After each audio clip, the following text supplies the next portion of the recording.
There's a sociology on a Friday movie breakdown. Are there any questions? I just released an announcement. And feel free to unblock your camera. And I hope. Oh, I just found out.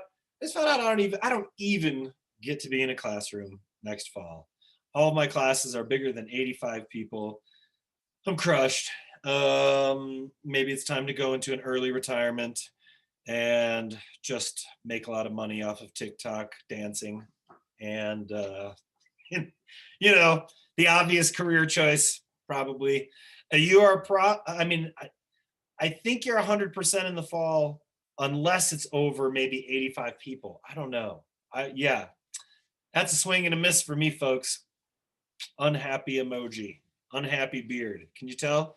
It's kind of like dogs in their ears. My beard responds to emotional situations. Anyway, so that's okay. I hope you are all staying safe. Got an electric chainsaw the other day. It was amazing. I don't know what else I can tell you. Yep, let's talk about the Jane Elliott piece. And then we'll be ready for an awesome weekend. It looks like it's going to be beautiful. We bought 9 trees that are getting delivered next week out here on the farm. So really, really getting into the swing of it. Just planted a couple thousand seeds, and we're going to be starting to transplant those already. Biodynamically, some of them, where you put them in your mouth and then you plant them. Old school, like, yeah, check it out. Check out biodynamic seed planting, where it's supposed to help the seeds like combine with your saliva, perhaps know the needs of like nutritional needs even, or I don't even know. Look, biodynamic seed stuff is always blown me away. All right, so and we've been doing that for years, so it's bizarre because we even do rows or like where we don't put the seeds in our mouth first, and the stuff that always comes up first is that stuff. But not all seeds taste good. I'll tell you that. All right, let's get to the topic at hand. Jane Elliott. And everybody's been fantastic so far with these discussions. I love this chapter. I love Jane.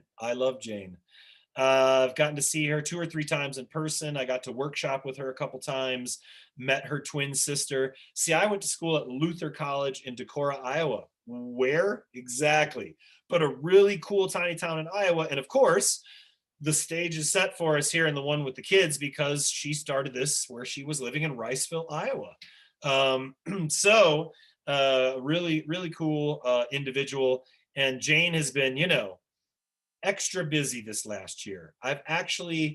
People have heard of the Blue-Eyed, Brown-Eyed study, but I have never seen so much Jane on like primetime news and talking to different situations. And they're asking her about the BLM movement and racism as dominant culture, struggles to understand a national movement and a sort of an ongoing, ever-going sort of struggle piece with race and racism. Anyway, all right, so we could talk about either. Let's talk about the kids first, because of course, now for what you'll have to watch, there's an extra piece that she's talking with another guy, both scholars. But this one, the one that we watched on class, which would be the little kids, the second or third year she did it, and they finally picked up on it and did this piece about her in the eye of the storm. And then the adult correction workers.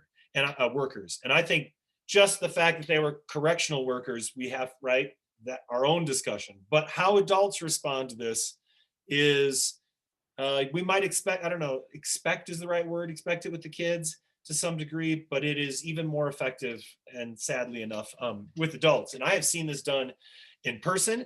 If you want to see some other great ones, I don't know if it exists on YouTube, but she used to do Oprah every once in a while. And let me tell you how mad people get when they don't get their Oprah experience. Like when it's not all love and snuggles on Oprah, and Jane has been there in the past, it's intense and it's awesome. And there's a lot to learn from it. So I did not post any top hat questions yet. Just figured we'd jump right in with this. Maybe, yeah, I'm going to wait till Monday. We're fine today without it. We'll just do that. I was plowing forward with so much. All right. So thoughts on the kids, how they responded, specifics. I've seen this, like maybe I've only seen like Empire Strikes Back more times. How's that possible, Jason? I've been doing race relations work for like 35 years. And so I know every line in this, every piece So what stands out to you about the kids first? And of course, she flip-flops it, right? One day, and then they put the tags or the collars on their friends the next day. So what stands out to you? What did you like? What do you have questions about? And happy Friday. I'm going to be upfront and say that I didn't agree with the study at all. That's pretty vague, so be specific. I think her study should not be called a study. It did not follow the principles of ethical research. And like, oh, you can excuse it because it was done in 1968, but those morals still apply whether or not they're enforced at the time. All right. So I think that that seems to be the case with a lot of stuff, and I don't know that we would excuse it. But I look at the, the Stanley Milgram shock thing, right? Like, that's one of the questions I pose to my students. Could this ever happen today? Like, if I'm a teacher today and I'm like, kids, it's Wednesday's lesson. No, right? That's just not going to fly. So it's same is true for her first approach. I would call her work critical and necessary, but obviously she's not following, all sorts of important research type of considerations. What else stands out to you about this? Things you liked, things you have a question about, anything else? Something I noticed was that she used like generalization a lot, like when she said, like, oh, David is blue-eyed. So if he hit his sister, then what does that say about all blue-eyed kids? So I think that kind of sparked more thoughts for the kiddos to think about. Yeah, and admittedly unfair generalizations, correct? Things that were in ways unarguable. Now, does that resemble reality for people of color? I see a lot of heads shaking. Yeah, it does. And you might not be being unreasonable, but people are presenting you with unreasonable scenarios and either asking you to be the brunt of them or to justify the unreasonableness, like prove it, right? So yeah, she was absolutely unreasonable about all sorts of things. What were some of those things? Because she kind of had a big list throughout the day, but what were some of those things?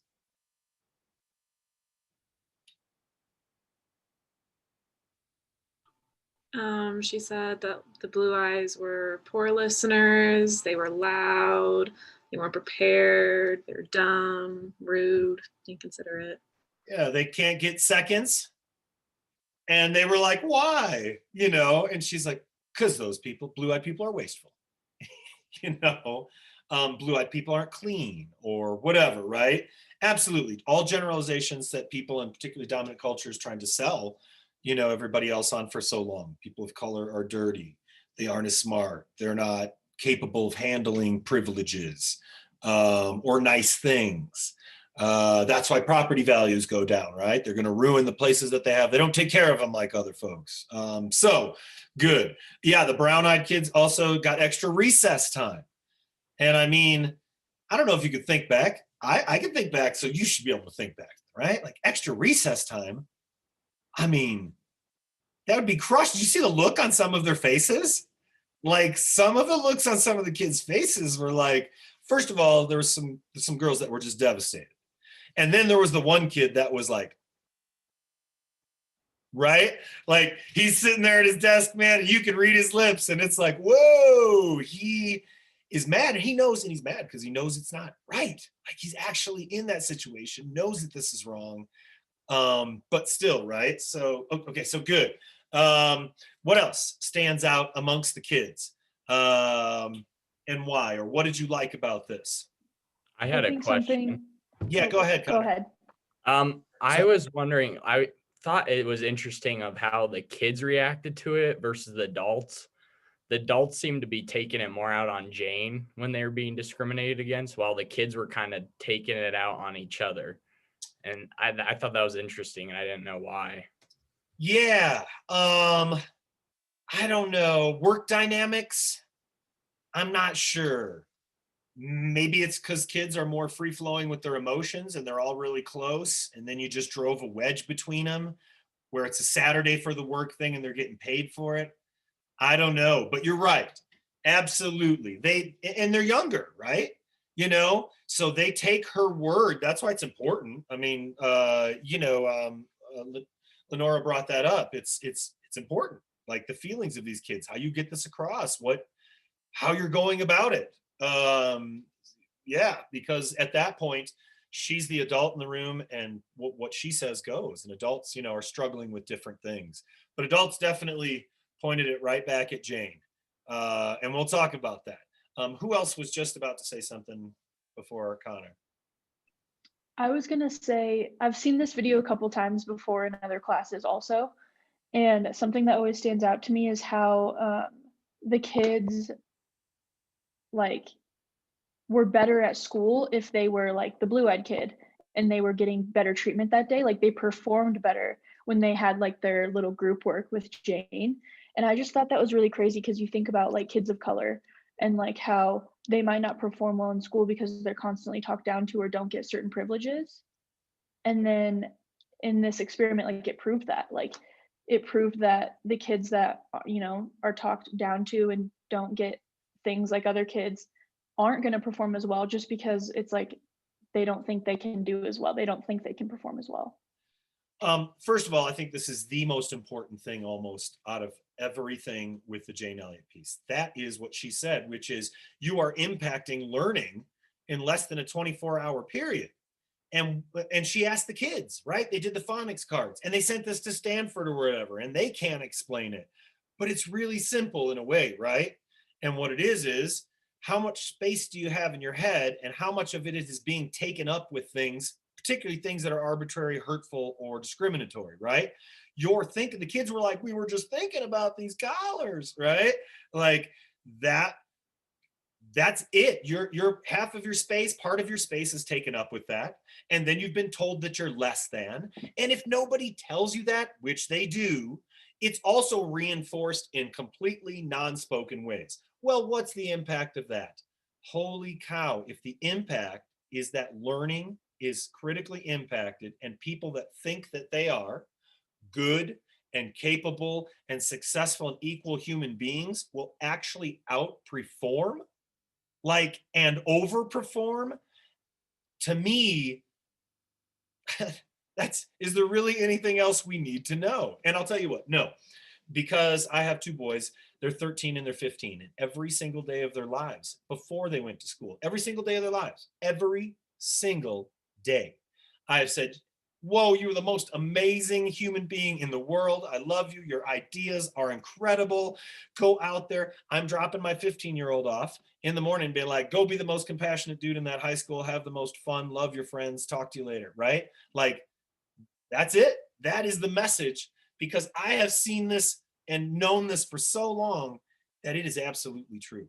And true on a level where if you were to study it, and they have, it is statistically measurable. Yeah, Samantha, amazing. And Jenna, I see that's like a little hand up. Go ahead. Hi. So I was just kind of piggybacking off of what you said. I think that racism is one of the most simple but also complex things that is in society. The simple part is that you can really just convince someone that they are inferior to you. And that part blows my mind, that you can put someone down. And that's why it's so systemic, that all of society can make it so hard for people to succeed. And it's also complex because it's then you bring in the history and you bring in so many other things. And I just thought it was interesting how it's both simple but so complex at the same time. And like you're saying or suggesting, and like it is true, it's a volume piece. It's not just that one person does that. It's that your parents can't find that job and they're dealing with racism and you hear about it there, and then you go to school and you experience it, and it's in your neighborhoods, and it's that cumulative effect. I'm a huge organic food guy. It's not the one non-organic apple that's going to kill you. It's that our clothes are in it, and your phones are in it, and our furniture is in it, and the gas is in it, and all the lawn stuff is it, right? It's the cumulative toxic impact. And I would say that for people of color, it's very obvious without a word, even if it wasn't spoken.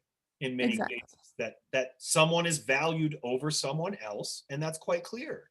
Mhm. And then continually reinforced, if not overtly and destructively and violently, in a person's reality as well.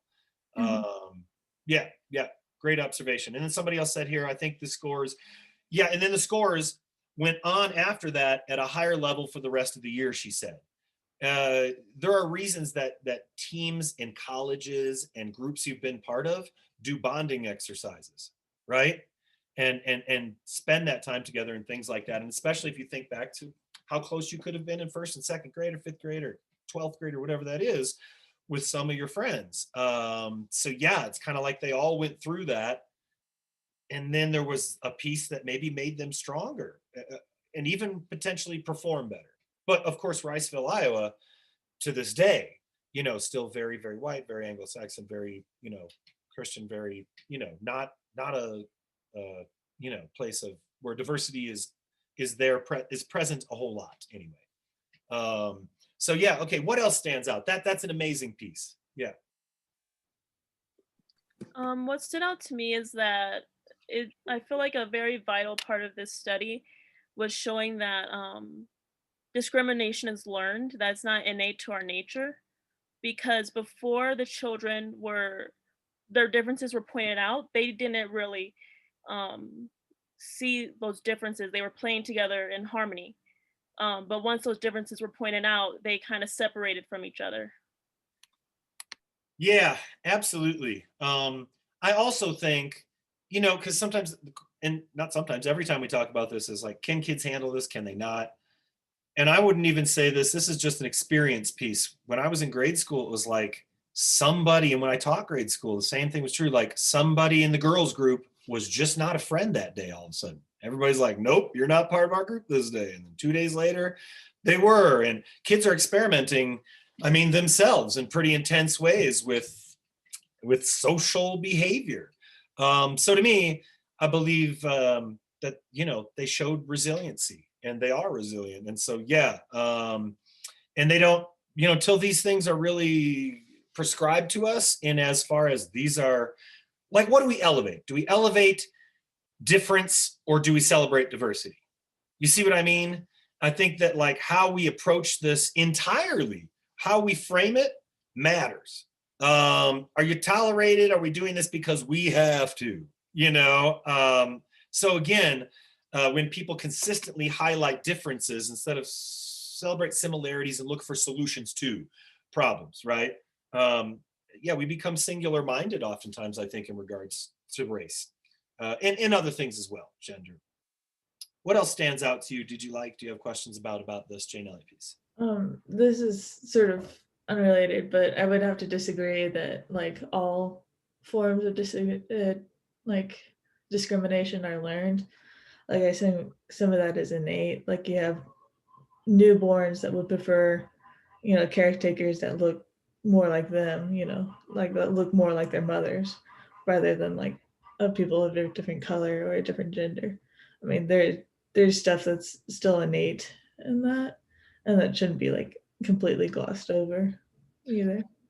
Yeah, and we've acknowledged a bit of that component, but again, how much that matters, why that matters, who that matters to, the laws, the constraints that have been made, all those social decisions. But yeah, I think we've acknowledged that, and it should be to a certain degree.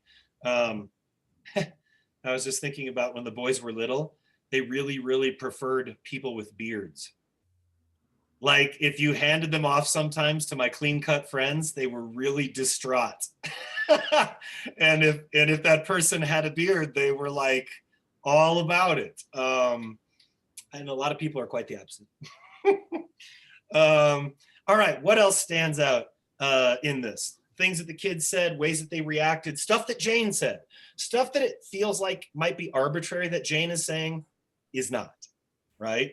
And there are some differences between what she will and won't do with the adults very clearly, and what she did with the kids, even though they're decades apart, really, the two examples here. Other thoughts, things that stand out. Sorry, I'll quit talking. I personally felt like it could have been a little bit more representative. And maybe that's just something I'm noticing because of like the color of my eyes. Like I have green eyes. So I don't know where I would fall in that study. Like, did she kind of just put like hazel colored eyes with the brown eyes or like, Yep. and I mean, it was a good metaphor, but I feel like it could have had more representation of the different ethnicities in the world. I have hazel eyes as well. And yeah, I think she's simplifying it. And that is that generally speaking, people in dominant culture are more likely to have blue eyes or be people of European descent in ways, and people who are non-dominant culture would be more likely the other way. And that's with the adults, a very specific piece that she does, right? She doesn't reverse it with the adults. She does with the kids so that they all understand, but she doesn't with the adults because you understand as an adult, that's not how life works. That is the exact reason she doesn't do it with the adults ever. She never flip-flops it with the adults. Why? Because you don't have just like a chance as a person of color to just be like, oh, we're going to change today. So she never does that. And she usually picks the people with brown eyes to be on top so that she can get a higher percentage, I think, of people that are in dominant culture, you know. And of course, that's not a numerical guarantee by any stretch of the imagination. Yeah. All right. Other thoughts about Jane's piece? I thought it was really interesting seeing the kids once they had grown up, like speaking about their experience. I think the fact that especially the people who had like significant others, the fact that they were able to like teach them through their personal experiences was really important.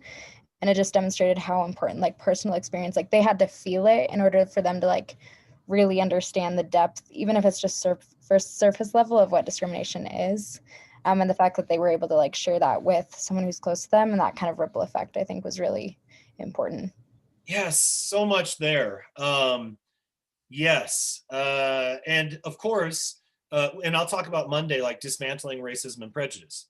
One of the things is that the message has to be like well received.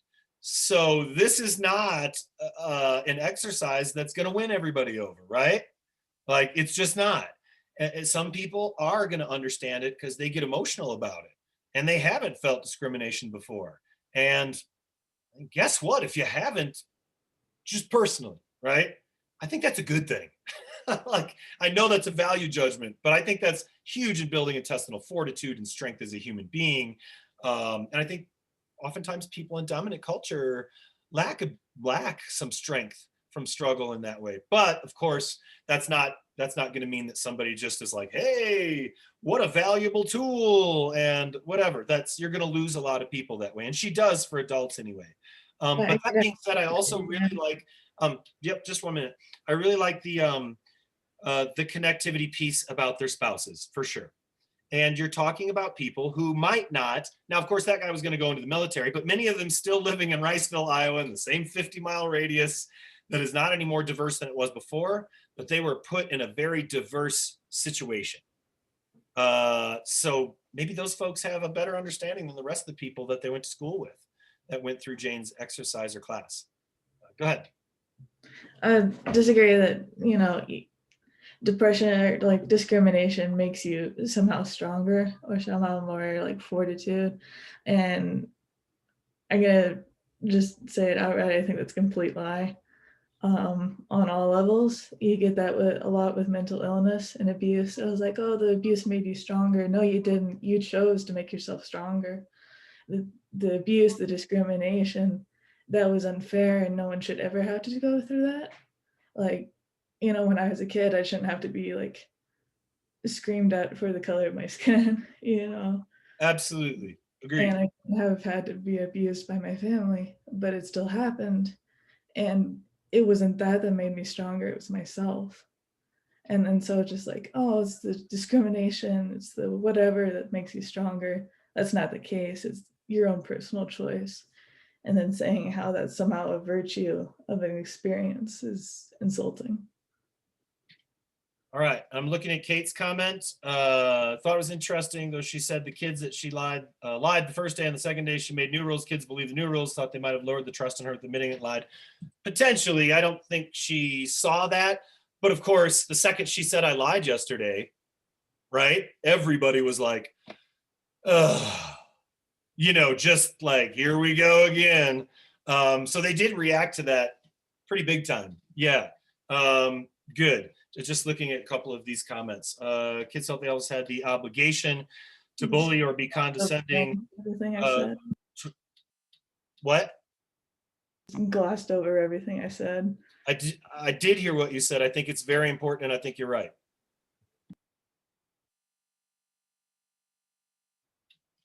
I don't know what else to say to that, but again, I think you're absolutely right with that. And I wouldn't suffice or supposed to say that abuse builds a better character, more intestinal fortitude. Both of my sons have very long hair early on, and people confuse them with girls all the time. But it really did increase their understanding of gender. So we're probably talking about two different things. I agree with what you said. Yep. All right. So Lucas or Anna found interesting kids the obligation to bully. Sorry, like the image of being complete changes actions kids because they had something they could or needed to do.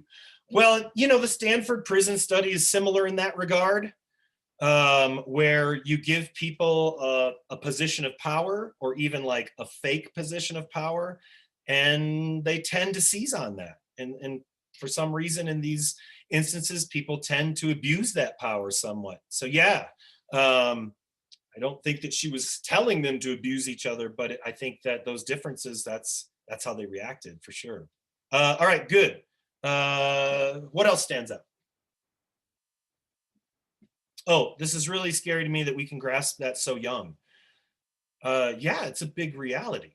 I mentioned, I think, racialized images of Christ this week or something like that. But I mean, the scary reality of that is that if people of color are thinking that they're even further away from like a creator figure or God than people in dominant culture, I mean, the depths of this, penetrates so many parts of people's lives. That's why I'm still working on understanding all these pieces myself.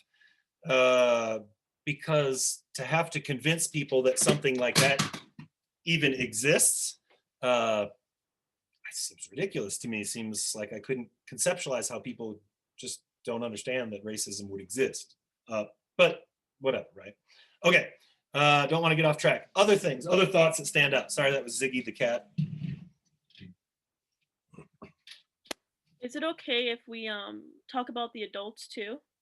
Absolutely, yeah. Let's shift. The last thing I was going to bring up with the kids is it goes so deep that what did the one kid suggest they do if the other kids get out of line? I don't know if you caught it because on the microphone, it's a little weird and it's in the background, but I've seen this, like I said, 50 times. What did one of those kids say? Yeah, beat them with the yardstick. Yeah. He's like, well, if those other kids, brown-eyed kids, get out of hand, maybe you should use that yardstick. So we're not just even talking, right? It caused physical fights and confrontation. That kid suggested a weapon to abuse the other kids with. It took less than 3 hours. I mean, or a day at school. And he talked about it later. It made me feel evil. It made me feel like a king. I mean, at least he was really like, you heard everything, all of that. So, one of those things with that racism piece is it makes people feel powerful in some weird way, by exercising that over other people or that discrimination. So anyway, sorry, I just wanted to, that's one of the last kind of things that I thought of with those kids that like I said, is kind of, the microphone isn't really good there, so you might not catch it. All right, yeah, what about the adults? Go ahead, lead us off. I found it interesting that, well, I've had teachers who have told me like certain people can't discriminate. Like this person can't discriminate, that person can't discriminate. And with the adults, I found it interesting that I found that we're all capable of discrimination. It's not just a race thing or a certain person kind of thing. Absolutely. Yeah, and I think that, I guess one of the thoughts that I have about that is the concept of reverse racism, right? Like everybody can discriminate. When we talk about reverse racism, one of the big components to that, and I may have mentioned it before, is that people in non-dominant culture lack the proportionate share of power to institutionally discriminate against people in dominant culture. So yeah, somebody might be a racist, somebody might not like you, a small group of people may feel a certain way, but people in dominant culture need to understand that that's, you know, that does not carry with it the same weight as the racism that comes from dominant culture, more power, more access, things like that. So the ability to get that message across and who's doing it is an important component. Yep, absolutely. All right. Who else? With the adults, I thought it was very interesting the way specifically the woman who was like asking to be called by her name and all that, the way she responded. I think it was kind of her pride that she had experienced a certain level of respect all of her life, and so when she didn't get that, she became very angry almost immediately. So her first response was, this is not right, but specifically because she wasn't being treated in a way she saw fit. And I just thought that was interesting, like her level of respect that she had established in her mind that she needed is something that she has probably learned her entire life. And so it was like almost a sense of entitlement at that point. Absolutely privilege. But she didn't get it at all. You know, she was like using that, she said, lady, right? Like after she explained that whole thing to her, she again used it as a pejorative to attack her. And then at the end when they're trying to process it, she's like, well, normally you don't get badgered. You're not put in a situation like that. Well, she's not, right? But obviously it is very real. Like, so she still, I don't think the entire time was grasping, you know, the reality of that. I saw this thing and I wanted to get back up to it here. I know there's only one tool. It bothered me that the kids were grown. They acted like they had actually experienced, understood racism, like 2-day activity, never. Yeah, absolutely. These exercises, never, of course not, no. That's the piece that when we're trying to get folks to understand the gravity or the weight of racism or discrimination or sexism, it's the everyday, all the time, can't get away from, here it is. You know, I understand why dominant culture doesn't understand that. It's that they haven't been in that situation. So I'm not sure, you know, I don't think maybe nobody can dominant culture can ever really truly understand that, but that doesn't mean you know, that people cannot learn and work towards you know, being better people. It's kind of the same thing with policing. Like, I don't buy that that like you're doing the best you can and that's it. Get more training, get more education, get more diverse situations, have more intergroup contact and listen, right? And there's still that piece, you know. Yeah, absolutely. Good. What else? Maybe the adults now. What else stands out about the adults, or really any of this? I guess it's a.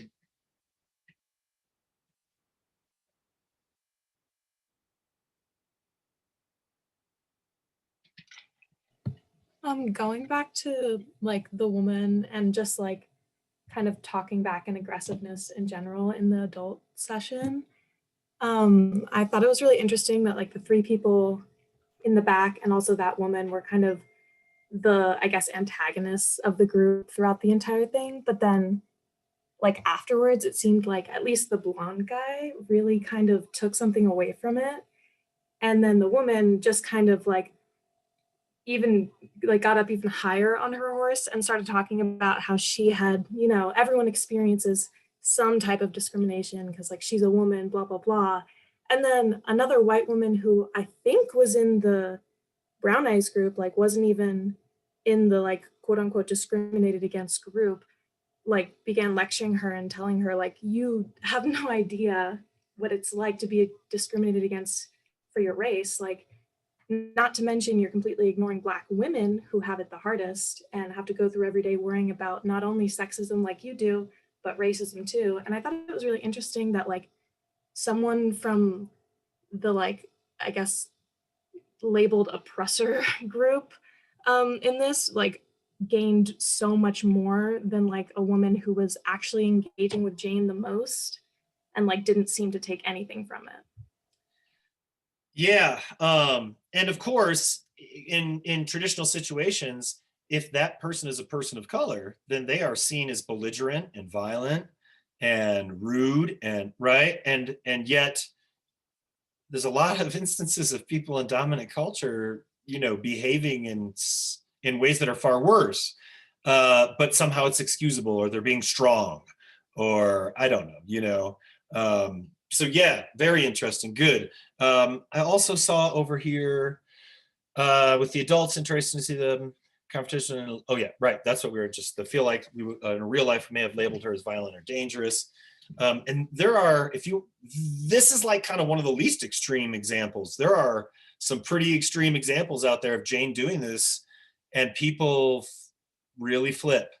Like a lot of people just in dominant culture, they don't get it, and they snap, and they like sit and they protest, and they make it about them, and the unraveling of their privileges. I mean, it's intense. And that's a little bit what was happening with that person, that woman, for sure. Okay, what else?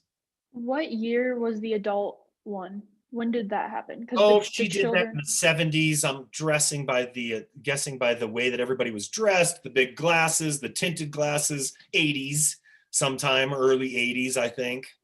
Because I think what's interesting is like she talks about intersectionality, which when I was thinking about that, like I didn't think that the research and like the actual term intersectionality was used until like the late 90s. And so the fact that she was talking about that with the adults and bringing that up was really interesting. I mean, yeah, she's dedicated her life to it. And I think as far as you mean just being on top of a concept that, yeah, yep.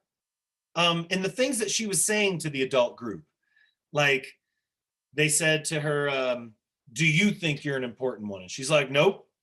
Blue-eyed person, whatever. She's like, or brown-eyed person. She said, but I'm married to a brown-eyed person. I have brown-eyed offspring, and I've learned to act brown enough.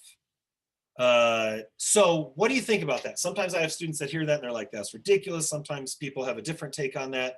Again, everything that she says is very intentional. Did you catch that piece? And what's she kind of referring to there?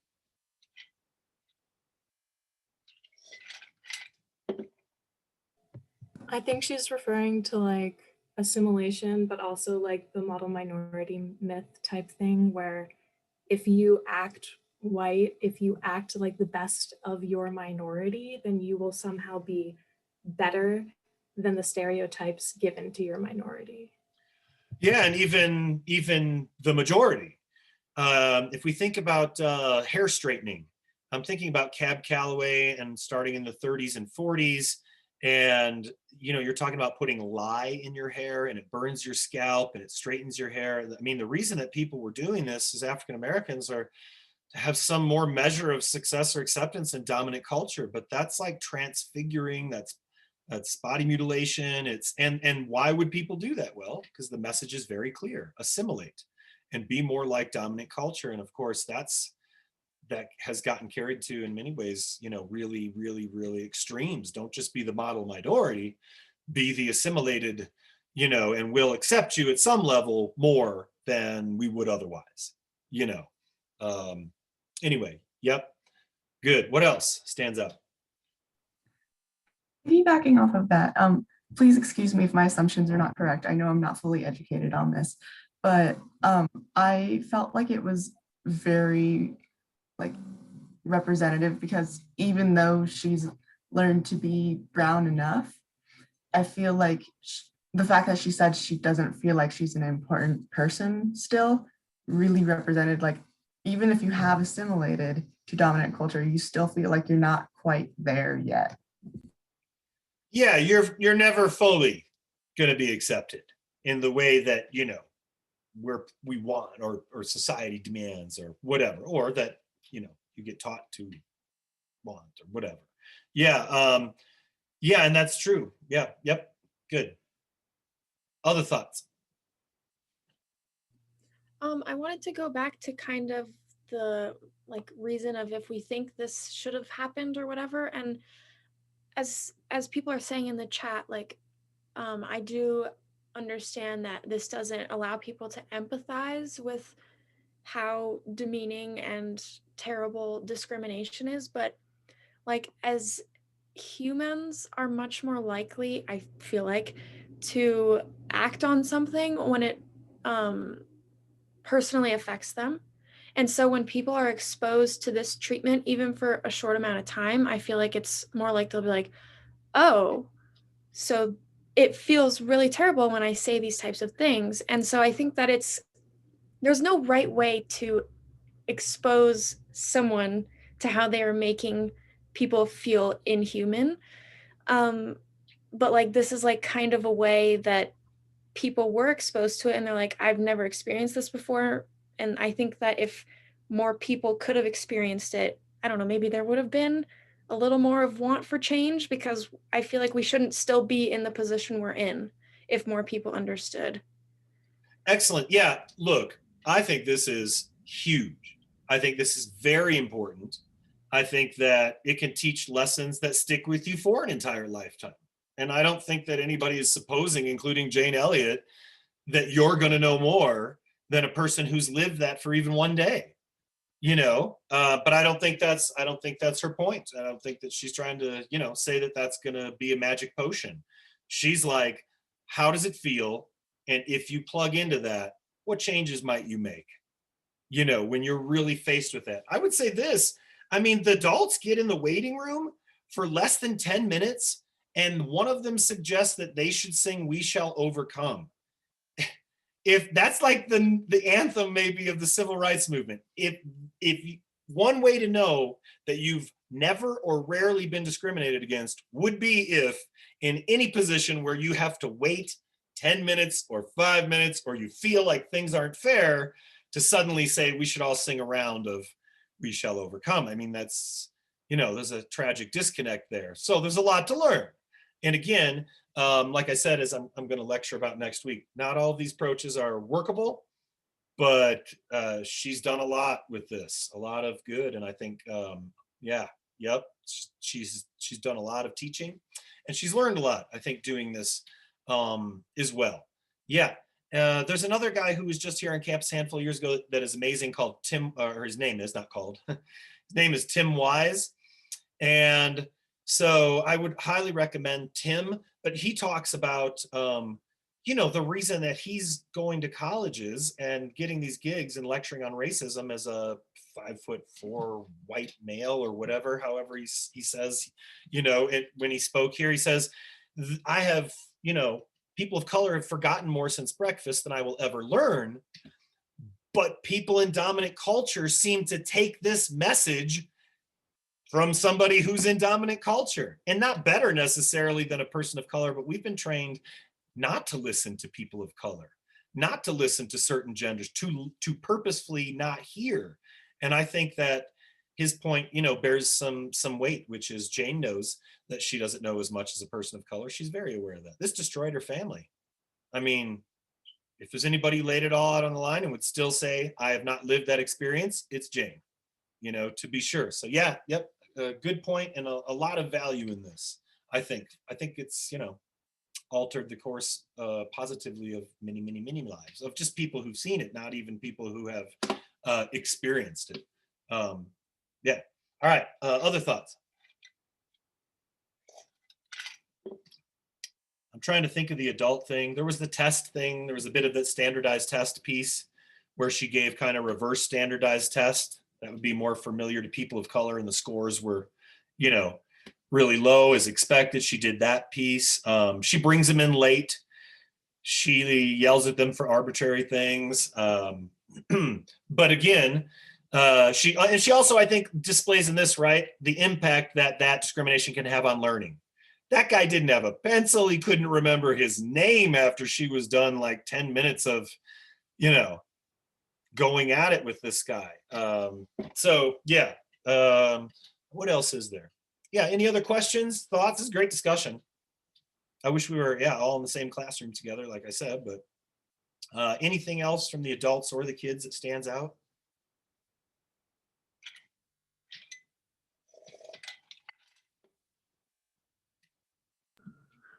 This is less related to the study itself and more that, like, I would like to discuss this with you further, like in private, because I disagree with about half of the words that you've said, like this entire lecture and this class. And it's upsetting to me, this topic, because I have experienced that, and like listening to you guys try to describe, you know, all it is, or like why it's such a good metaphor, and like not having any personal experience in that is mildly insulting. Well, we can meet anytime. Just email me. You know my email, right? Yeah. Yep. Reach out to me anytime. We can Zoom. We can talk about it. We can whatever you want. Yeah. And I never expect my students to feel all the same about anything. That's the beauty of this. That's the impression I've gotten from your past assignments. What'd you say?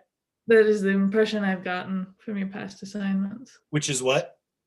That you sort of expect us to sort of agree with you, or at least agree along the lines that you present. Nope. I'm asking people all semester long the same thing, to be able to look at things from multiple different perspectives and try and understand something from another person's perspective. That could be anything. That's why we talk about the functionalist perspective. That's why we talk about conflict perspective, symbolic interaction. So yeah, that is clearly, to me anyway, and certainly I can reinforce that now, not my goal ever. And throughout the course of a semester, like I've said, I learn a ton from my students, which I very much appreciate.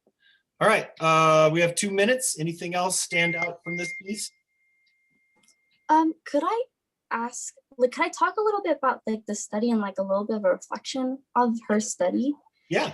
So I took a course last year that talked about the different forms of oppression, such as classism, and she actually, like my professor at the time, actually did a study very similar to Jane's, and it was really interesting being on the side where we were the one that was discriminated against, as we were, as a class of 13 students, only 2 students was able to have a seat, and we still had like the rest of the class that didn't get any, like hardly any seats at all. And we got to see what it was like how it affected our education, and having the lack of resources, and like seeing how aggravating it is, especially since she did touch on like the American dream, and like seeing this study in the case of like the blue-eyed and brown-eyed, though it doesn't really depict like discrimination as a whole, I think it was a great way to get like white folks involved, especially since they can't seem to put themselves in the same position as people of color, because as a person of color, like it's really difficult to explain discrimination to a white person if they haven't really experienced it. And like it was just really interesting to see how she did this, and like the effects that it had when she did it to children versus adults, as it affected how they treated people as they grew up. So yeah, that's all I had to add. Yeah. Awesome. Yep. I just wanted to thank you for sharing this video with us, because as a Black woman, it is hard for me to sometimes share with people what discrimination is like, because unless you are a person of color, you won't experience it the same way as a person of color would. So just thank you for sharing this video with us. Yeah. I said that if I was given a chance for one day to teach people, this is what I would show. And it makes a big impact with me because of the kids, and I can identify when I was a kid. It makes a big impact to me to see that those people that the adults were correctional workers.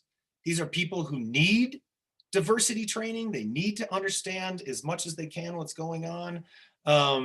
So for me, this is just, I mean, if I was given 50 minutes to talk about something important for my students, I wouldn't use my own words. I would use somebody else who knows more, and I would listen. And I think that that's really, really, really important. Again, I've said that, I guess, throughout the semester. If we want to know what the experience is like of an African-American woman in this country, we need to listen, right? If we want to know what the experience is like, whatever that might be, there's just so much. And I know I seem like I'm the only one that's talking all the time, but that's my job. And that's this scenario right here. When we're sitting in a room and we're outside the class where I'm like paid to impart information and do this job, I listen lots. because I think that's the key. So if people are sitting around in this class and wondering, like, what can I do as a person in dominant culture? Like, there's the very first thing and the easiest thing you can do always, it's super accessible, is pay attention. You know, listen to what people are saying, because that's the experience, the real experiences of their life. Not even like the Jane Elliott, not even like an exercise, but this is how Tuesday was for me because of this. And that's a reality. And every piece of that, I think, yeah, is really important. I would hate to work a job where I couldn't consistently like be exposed to like new ideas and learn, you know? And sometimes people use that against people. They're like, oh, well, you change your mind all the time. Yeah, I'm 47. That's because I learned something new, right? I didn't stop learning 20 years ago. Sometimes we look at that like, that's like a great sign of somebody. Well, I believe the same thing for 40 years. Really? Because it doesn't seem like a great idea just from the very onset. Anyway, look, I love and appreciate each one of you. Thank you so much for your perspectives. I don't know, we don't always get the chance to connect like this, and especially now. And so these discussions, if they keep happening, even online, I very much appreciate it. So, you know, things for this weekend, put your sunscreen on, because it's going to be nice and sunny, and I could spend, I'm outside less than 10 minutes. If I don't do that, you burn. So be careful out there, and be good people and do good things. On the other side of that is be safe and mask up. Seen a 17% rise nationally.